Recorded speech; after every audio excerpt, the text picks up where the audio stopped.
Hallå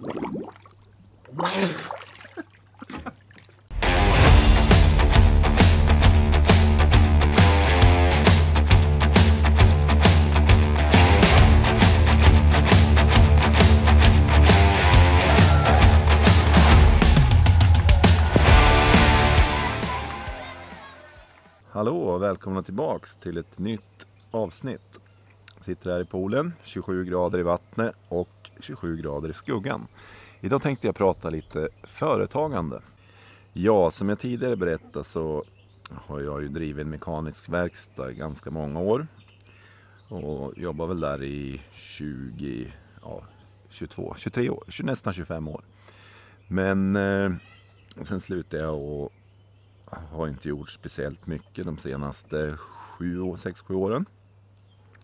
Men nu har jag i alla fall startat ett bolag och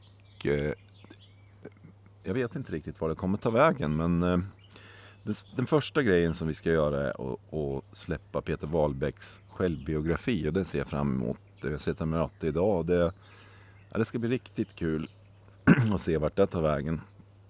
Han har ju en väldigt intressant historia att berätta, var han kommer ifrån och uppväxt och sådär, och vad som gjorde honom till den han är idag.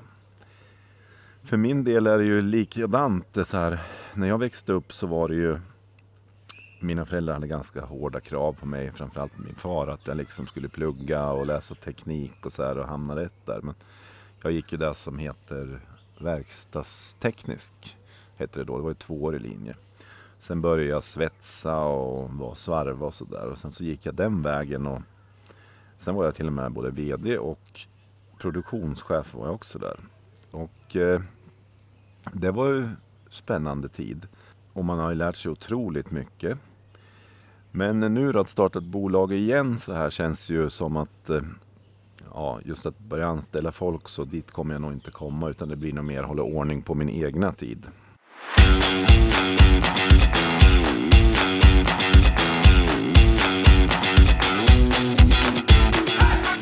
Men det viktigaste av allt är ju att ha en bra affärsidé som håller då. Och i mitt fall just nu då, för er som har följt mig, så är det inte så noga om det här ska gå bra eller inte. Det är klart jag hoppas att det ska gå bra, men det kommer bli sådana projekt som jag tycker är roliga att hålla på med. Och då börjar jag med det här bokprojektet. Sen det här YouTube som jag håller på med, det vet jag inte var det kommer ta vägen. Om det blir bra eller dåligt. Men det är ju en del som tittar och det har snurrat på ganska bra. Kanske bättre än vad jag trodde. Sen har jag jobbat tidigare lite åt en kompis som är plåtslagare, lite på fängelse och sådär. Vi har lockat dörren när de bygger ut fängelse. Och där kommer jag nog fortsätta hålla på med om det finns sådana jobb. Det är inget som håller på hela året, men det är ibland så här stötvis någon vecka här och där, och det är ganska skönt.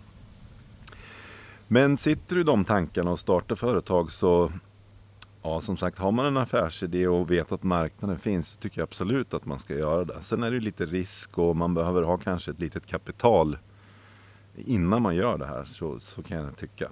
Låna pengar till, det kanske är dumt.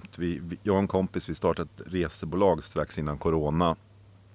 Sen kom corona och det var liksom, vi hade jättefint med kunder och allt var på gång. Och skulle i princip åka ner till Serbien och Zlatibor med en stor kund. Och då slog corona till. Det är sånt som man jättesvårt i en affärsidé eller en affärsplan att förutse. Men så var det för oss. Så där brände vi oss lite grann. Vi har det bolaget kvar, men jag vet inte om vi kommer att syssla med något sånt i framtiden. Tveksamt. Mina erfarenheter är ju att har man den där affärsidén och marknaden finns, så är det ju jättekul att driva ett företag. Men det frestar ju på det här 7-4 som man kanske har när man är anställd, eller 8-5 eller vad det nu kan vara. Den biten försvinner ju och du har ju ständigt någonting. Alltså du funderar. Ja, det är svårt att ta bort det från hjärnan, om man säger så. Och få den där fria tiden, för det är alltid någonting. Och framförallt när man har många anställda som vi då hade på det här bolaget Vrena Mekaniska. Men sitter du med de tankarna, så absolut, finns de här grejerna, så tycker jag att ni ska prova. Det är ju jätteroligt när man lyckas. Ett sånt företag som Vrena Mekaniska som jag har varit delaktig i så länge, det är otroliga siffror, det går otroligt bra. Och det går otroligt bra även nu när inte jag är med. Det är ju superkul de kickarna du får, både när du har nöjd personal och även affärsidén håller som sagt. Och och du får ett bra resultat på det. Det är fantastiskt. Att göra sådana bokslut, det är ju jätteroligt. Sen farorna med att driva företag, det är såklart att det kan gå åt pipan om man inte har den här bra affärsidén. Men det kan ju hända andra grejer också. Vi hade den här 2008 när den här bankkrisen var. Då fick ju vi i vårt företag säga upp folk för första gången. Och det var inte roligt, och jag fick i princip säga upp vänner som jag har levt med i hela mitt liv. Och det var ju ingen rolig grej, och det var väldigt påfrestande psykiskt. Så där behöver man också ha i åtanke att sånt kan hända. Att man kan hamna i kriser, och världen som den ser ut idag är ju så fruktansvärt ojämn. Marknaden är så ojämn, så det spelar egentligen ingen roll vilken affärsidé du har, så kan det kan bli dåliga tider ibland, och det måste man också ha med i beräkningarna.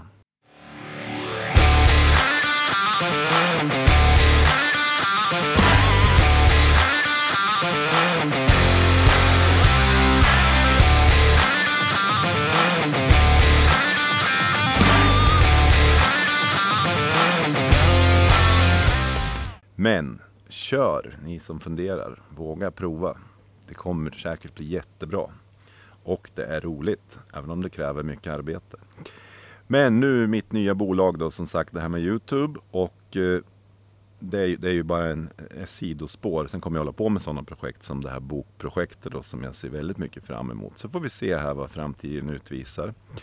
Men ni som tittar på den här kanalen, och ni som är nya, framförallt ni som är nya och tittar på den här första gången, så skulle jag bli jätteglad om ni klickar in på den här spellistan, alla episoder där, och bara sätter på och tittar på alla avsnitt. Det är ju lite så YouTube genererar pengar, det är ju tittartid. Så jag skulle bli jätteglad om ni kollade igenom det, eller hade det på när ni har tid över, eller städar, eller vad ni gör. Det vore superkul om ni gjorde det. Sen det som är på gång nu då i sommar för er som tittar, det är dels 2 resor. Vi ska åka till Kiruna och Riksgränsen här och Torneträsk. Och jag nämnde det förut i något avsnitt att jag har varit där mycket när jag låg i lumpen och var i 20-årsåldern och även efter. Men vi ska åka dit och filma, så för er som inte har varit där hoppas att vi verkligen kan få med de här vyerna och hur fantastiskt vackert det är där uppe. Plus att midnattssolen har varit precis, så det är ganska ljust, och det här att det är faktiskt ljus dygnet runt där. Men jag hoppas kunna få med det och verkligen kunna filma, så ni som inte har varit där kan få ta del av det här. Se hur vackert det är. Sen är det såklart mygg och knott där uppe nu, så det kan ju bli tufft. Men vi hoppas vi klarar det. Vi ska ha hundarna med oss också.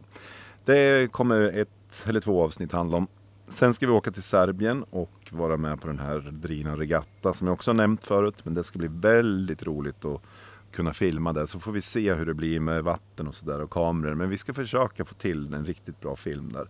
Det avsnittet tänkte vi faktiskt bli på engelska just för alla serbiska tittare då, så att ni kan få se och höra det på ett annat sätt.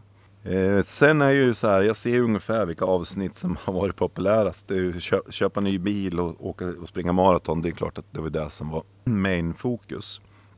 Nu kan man ju inte göra det hela tiden. Men det vore kul om ni kunde så här kommentera och skriva faktiskt där nere. Så här, är det något speciellt ämne som ni vill jag ska ta upp? Eller något som ni tycker jag ska prata om igen eller göra igen? Jag skulle uppskatta lite sån input. Har såklart lärt mig också att det här med YouTube, det är ju tålamodskrävande. Det går inte att få de här miljonvisningarna. De kommer inte bara gå viralt direkt, utan det är tålamod här. Men jag har hållit på i 3 månader nu och det händer lite grejer på vissa avsnitt och det är en del prenumeranter.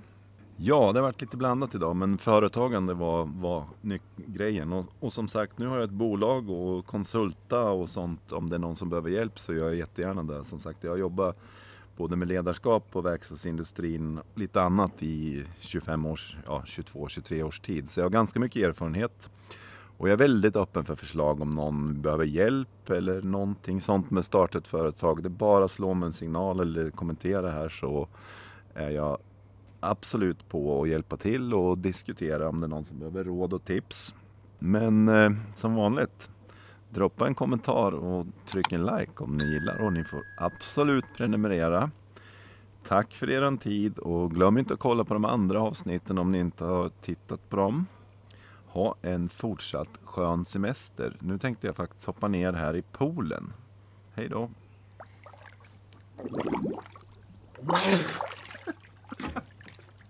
Hej då!